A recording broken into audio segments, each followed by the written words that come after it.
Thank you, Jeremy. Schools also watch the weather closely. Dozens of districts around the area canceled class today. Several more called off tonight's activities.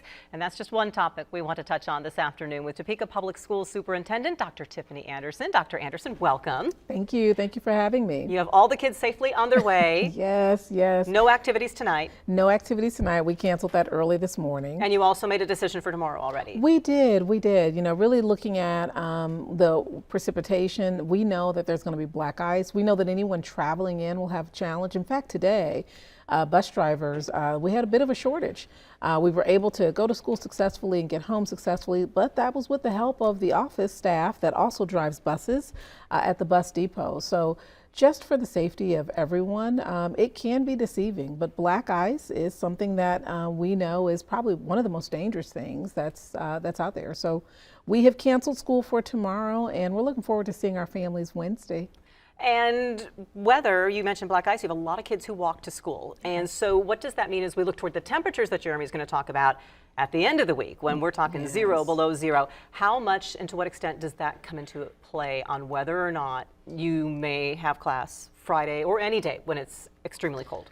You know, what we really look at, not just the forecast, but also the conditions on the road. So it's a big difference when there has been rain all day and there are freezing temperatures compared to when the weather's dry and students can come to school just fine and there are freezing temperatures. So, you know, we look at the wind as well as our bus drivers being able to start their buses, facilities. Believe it or not, the boilers sometimes have problems. So we take all of that into consideration. At the end of the day, we make the decision at 5 a.m. There used to be a time when it was really cold, we would close school.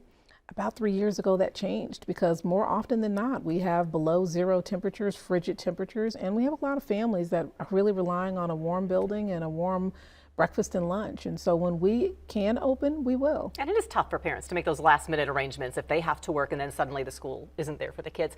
Let's be happy. Let's look back at semester one. What is a good headline that you have from the first semester of this school year? Oh, we're so excited. Well, first of all, we ended the year with the Alamo Bowl. So Topeka West played in the Alamo. That was fun and a highlight. So we have to say the Barry Evans and the Topeka band, they are tremendous. We're going to be honoring them at the next board meeting for their recognition there and the award that they received. We have hundreds of students actually graduating in about 3 weeks. It's something we started during COVID to reduce the population and allow students to start college and career early, and then we ended up keeping it. So at the end of January, we have students from all of our high schools who have finished their graduation requirements. They'll be graduating early. And then last year, we really celebrated our graduation rates. Every one of our comprehensive schools, over 90% graduation rate. So we just had a great year. And when you look ahead to the second semester before the end of the year, what kind of big things are on tap? I had just asked you. You are the birthplace of Brown v. Board. Yes. So talk about 70th anniversary in your home district. Okay, and let me say, Dr. Gardner, who is just a brilliant young man, he's a principal at Ross. He is on the planning committee for Brown v. Board. So Topeka Public Schools will be having a number of different events and activities, in addition to the city having their events with all of the things that committee is planning. We have a number of rollout events that we're doing. And then in the past, we've had one of the plaintiffs come to our equity council and talk a little bit about their experience. So we're planning now. So we're asking people to look at our website and if they have ideas or things that they'd like to see highlighted, to please let us know.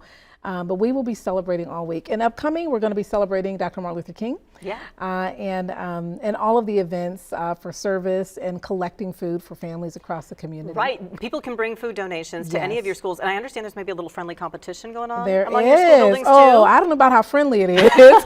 There is definitely a competition. And I think last year, the school that won had maybe over 3,000 cans collected. So we're looking forward to seeing that. And how wonderful it is that we're competing about who can serve the most people. Yes. It's pretty wonderful. And, you know, the downside is that the food pantries need the support that your students and families are giving them. So we appreciate that. Thank you so very much, and stay warm. Keep the students safe as always. Thank you, Dr. Tiffany Anderson from Topeka Public Schools.